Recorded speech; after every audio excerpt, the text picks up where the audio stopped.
E aí, pessoal, espero que vocês estejam bem. Meu nome é Jaqueline e hoje eu vou dar prosseguimento aí aos conteúdos do PET, tá? A gente está na semana 6 e o assunto dessa semana é referente às tecnologias digitais que são aplicadas aí à cartografia nos dias atuais, tá? Esse conteúdo vocês encontram a partir da página 93 do PET de vocês. Então, vamos lá.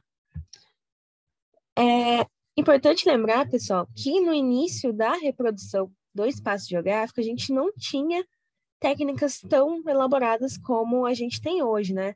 Vamos nos recordar aí que as primeiras representações acerca do espaço eram feitas em pedras, em papiros, em metais, em peles de animais, né? E os primitivos que faziam essas representações se utilizavam de figuras e símbolos para representar aí o meio no qual eles viviam, tá?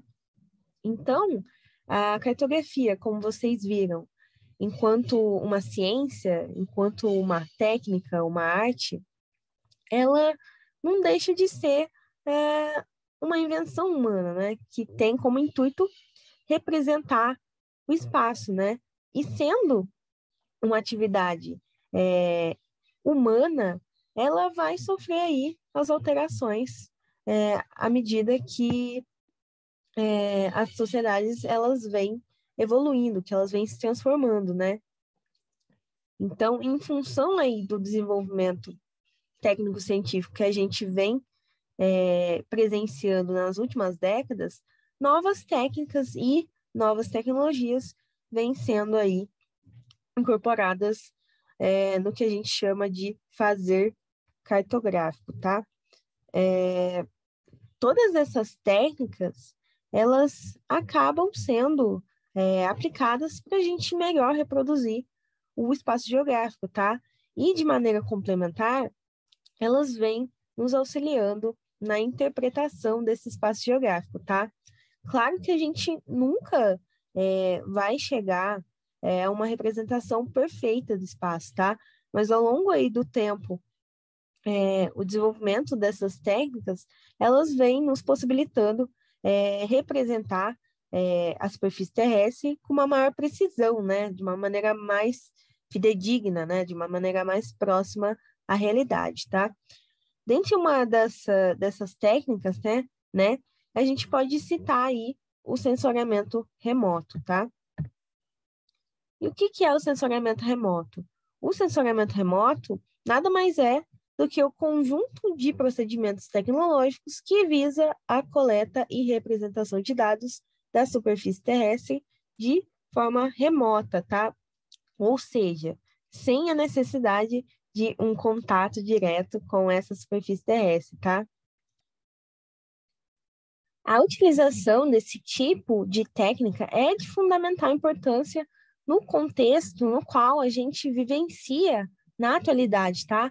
Porque além de esse recurso ser capaz de nos revelar dados geográficos acerca do espaço, tá? Eles também nos possibilitam ter acesso a dados históricos, tá? Concernentes aí aos diversos espaços, tá?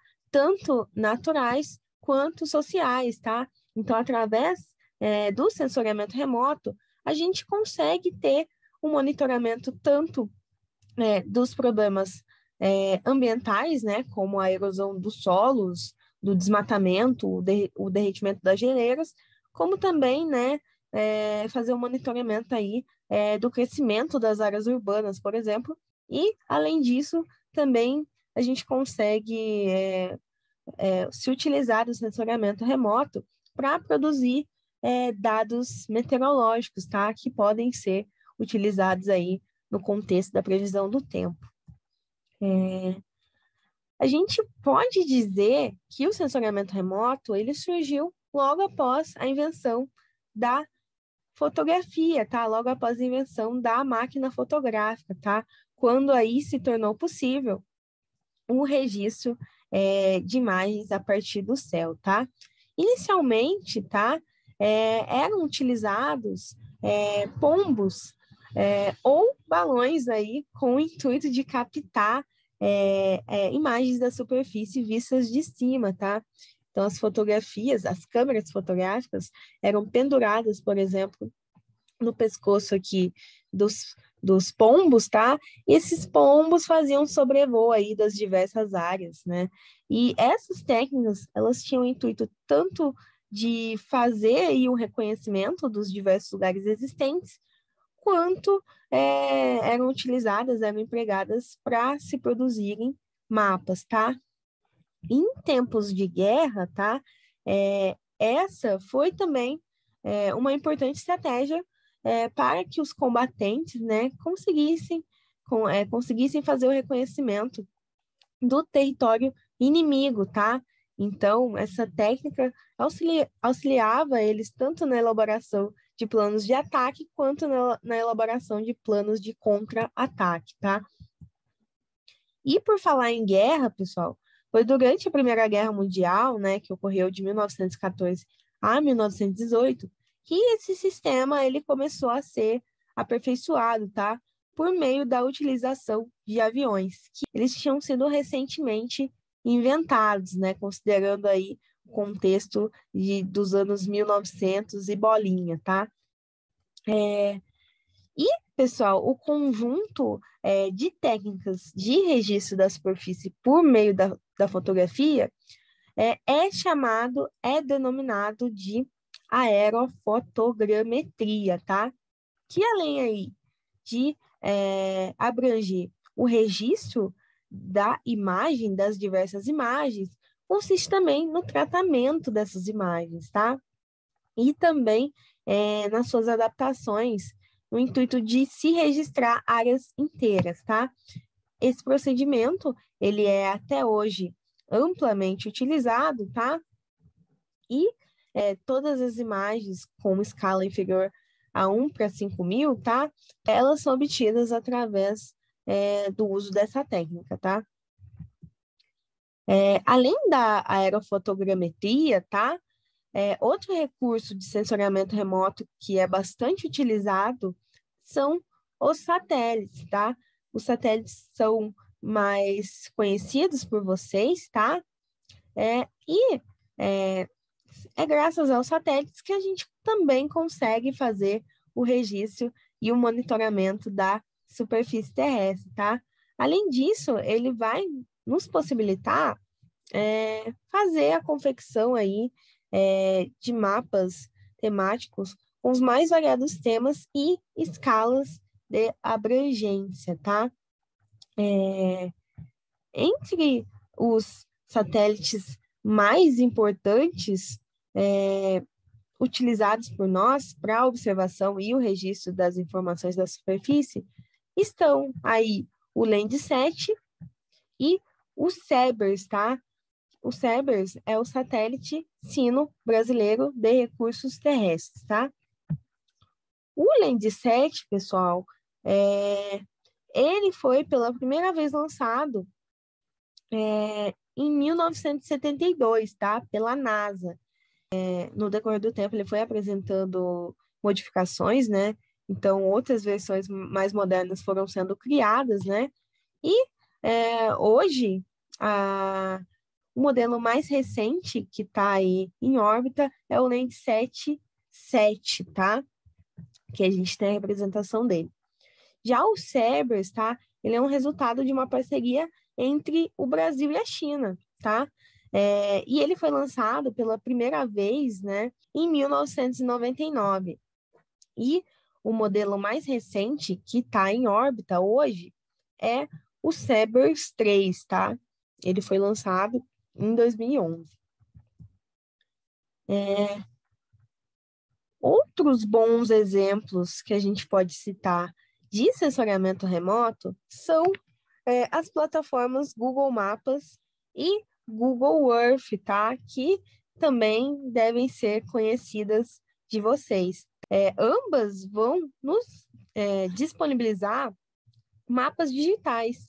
E esses mapas digitais, eles vão integrar uma combinação de imagens de satélites, aerofotogrametrias e também aí vão combinar a utilização de imagens que foram registradas nas ruas propriamente, tá?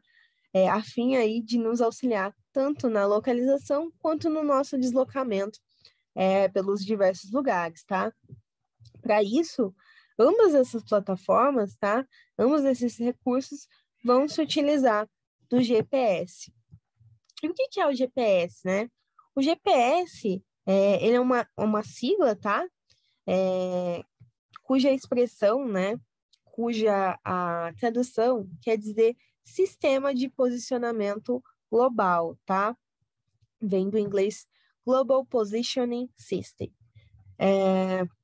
Esse sistema de navegação, pessoal, ele vai permitir, dentre outras coisas, que seja feita a obtenção de informações sobre a localização geográfica de qualquer lugar da superfície terrestre e em qualquer hora do dia, tá? Para isso, são utilizados aí, né, de satélites artificiais que orbitam a Terra, tá? Na composição desse sistema GPS, são utilizados ao todo 24 satélites, que, como eu disse, vão, né, orbitar aí a superfície terrestre, e, para além desses satélites, vão ser utilizados também de 31 estações de controle, tá? Essas estações de controle, elas vão ser responsáveis por emitir sinais de rádio para os aparelhos que vão receber essas informações, né, remotas, tá? Como os nossos celulares, por exemplo, tá? Então, já finalizando a aula, pessoal, a gente pode dizer, né, portanto, que o sensoriamento remoto, ele é um dos maiores avanços, né, já produzidos pela ciência e pela tecnologia no que se refere aí ao estudo da superfície terrestre, tá? Com a utilização, né, do sensoriamento remoto, a gente conseguiu, né, ter o avanço no monitoramento dos diversos fenômenos que ocorrem, né, na superfície terrestre, tá? Tanto fenômenos naturais quanto fenômenos antrópicos, tá? Isso não é útil somente às ações militares, né? Ou aos órgãos governamentais, mas também aos pesquisadores, tá? Que vêm realizando aí das mais variadas pesquisas científicas, tá? E é isso, pessoal. Agora a gente vai para os exercícios. Mas antes de ir para os exercícios, né? Estava quase me esquecendo de mostrar. Essas foram as referências nas quais eu utilizei para compor essa aula para além do PET. É isso. Agora sim, vamos aos exercícios. Então, pessoal, as atividades vocês podem encontrar a partir da página 94 do PET de vocês. Vocês têm um total de 4 atividades para serem resolvidas, tá? E a primeira atividade está dando uma contextualizada aqui na plataforma Google Maps, demonstrando algumas de suas funcionalidades. E aqui está falando que um usuário, ele selecionou 2 cidades mineiras, tá? Uma na fronteira com a Bahia e uma na fronteira com o estado de São Paulo, tá? E aqui está sendo feita algumas perguntas para vocês com base na análise dessa foto, dessa imagem, tá? Então, primeiramente, vocês devem indicar qual que é a distância entre as 2 cidades e qual que é o tempo aproximado de locomoção aí, considerando o trajeto mais rápido que foi indicado aí pelo Google Maps, tá? Então, ambas as respostas vocês conseguem ter visualizando a imagem, tá? Já a questão C, né, se não fosse o GPS, como o viajante poderia ter acesso a essas informações, tá? Essa eu acredito que seja mais um trabalho de pesquisa, tá? Pesquisem na internet e com certeza vocês vão achar aí uma série de possibilidades para o que foi perguntado. Questão 2. As imagens abaixo ilustram quais processos referentes à produção cartográfica atualmente, tá? Então, vocês estão vendo, né? Ambas essas técnicas foram vistas em aula, tá? Então, acredito que vocês vão conseguir responder sem problemas. Questão 3, né? Está sendo feita algumas afirmações acerca das tecnologias digitais aliadas à cartografia, tá? E é para vocês julgarem se essas sentenças elas são verdadeiras ou falsas, tá? Questão 4, tá? A gente tem uma charge e é para vocês assinalarem a alternativa correta. Então, vocês têm 4 sentenças aqui e vocês vão verificar qual que é a alternativa correta. Então, lembrando aqui, só tem uma alternativa correta.